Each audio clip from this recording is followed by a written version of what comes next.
my sweet crafty friends, Monique with Grace and Tattered Lace. Let's take this Dollar Tree sock that has been grunged with some coffee grunge and then baked in the oven and turn it into a super cute snow boy. A sleeping snow boy, or I don't know. Anyway, the first thing I did obviously was grunge that little sock up. I tied it off with some twine at the top, inserted a 3-inch styrofoam ball, and as you can see at the bottom, it made a small little slit at the top of the tube sock, which is now the bottom. Now I am putting in some stuffing, batting, whatever you want to call it, just to shape his little head.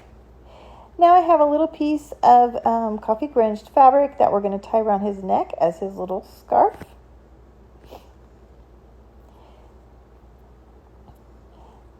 Now you can see the little opening right there where I just cut the little slit. We're going to go ahead and use the hot glue gun and glue that together. And these are going to be his legs, obviously.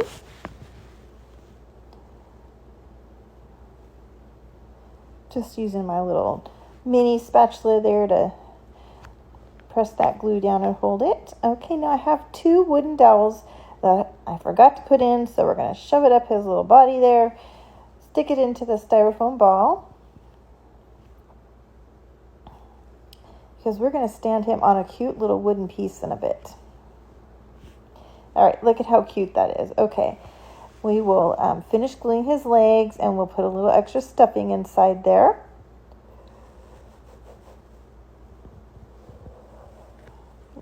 And you can see at the very bottom there, we're going to go ahead and turn that little bottom of the tube sock up to make like a little cuff on his pants. So darn cute. All right, I have this stencil. This is in my Magnolia shop. If you're interested in it, just type turkey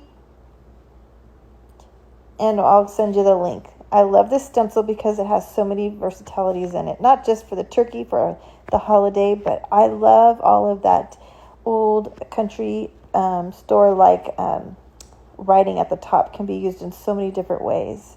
All right, we took that little part where it says grocers, some other words. I can't remember what it says. And now we have the one that says established in, I think it says 1848. We're going to put that at the bottom. And normally I would have done this flat before the stuffing was in there, but I didn't know exactly where I wanted it. And I love how this just came out old and vintage and worn looking because I did it with the stuffing in there. Now, if you want it to be perfect and not look that way, by all means, do it before you put your stuffing in. Just kind of play with it to figure out where you want it to go. And I'm just showing you how I spritzed that with some water and set it off to the side because I don't have a bucket of water to put it in. All I did was put a little bit of, I put a wipe on there, a baby wipe, and spritzed it with water and set it off to the side. Gave that ink a nice little quick little dry so I don't smear it. And now I have a little piece of coffee grunged red and white striped fabric that I've cut in the shape of like a triangle or Christmas tree.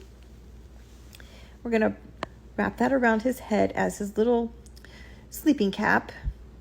And as you can see, I put it so that on the ball it goes in a kind of like a downward angle towards the back. So that it looks like it's on its head and just kind of, you know, a little sleeping cap. All right, look at how stinking cute that is. We're going to just push it off to the side, put a cute little rusty bell on there. Now I'm using the end of a dowel and painting some little eyes on there.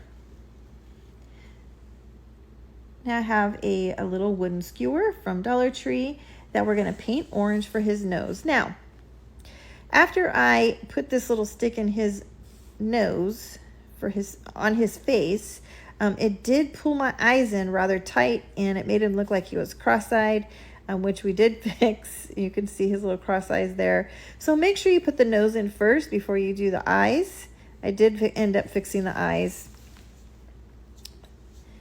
All right, now I have this little wooden circle that I got from Michael's, and look at that yummy goodness, you guys. That is not paint. That is not stained. That is coffee grunged. I soaked that in my coffee grunge mixture for about 5 minutes or so total on each side. Then I sprinkled some instant coffee on there and let it just get all of that yummy goodness. I put it in the oven, standing right nearby because I did have it rather high, just to kind of dry it out a little bit. And then I took my heat tool to it to get all of that, oh, yummy goodness. And the girls were asking during the live if it was sticky. It was not sticky. You could see I showed you my hand, and all it had was a little black mark from paint. Anyway, we stuck the little wooden dowels in some holes that were drilled in there to stand him up. I added some nice thick rope that came from Joann's. Not Joann's, Hobby Lobby. And we're going to use that as his arms. I tucked that up underneath his scarf and then reapplied the scarf. I unwound the rope to look at like just his cute little arms. Gave him some greenery off there to the side, like he's holding a little Christmas tree, and we'll put some at the bottom. Isn't this so cute? You guys, I got inspiration from this from someone on Pinterest. Young's Old Primitives, I believe is what it was called. And that was old with an E. All right, now we have a little tag that I have stamped the word Burr on, and I'm just roughing the edges up using that little face razor, eyebrow trimmer, and then we're going to crinkle it up and add some dark wax to make it all grunged up to go with our little boy. And I just think he turned out amazing, you guys. Let me know what you think. Make sure you give it a sprinkle, tag your friends, share the fun. And if you remake this, make sure you tag Grace and Tattered Lace. Thanks for watching, friends. Love you all.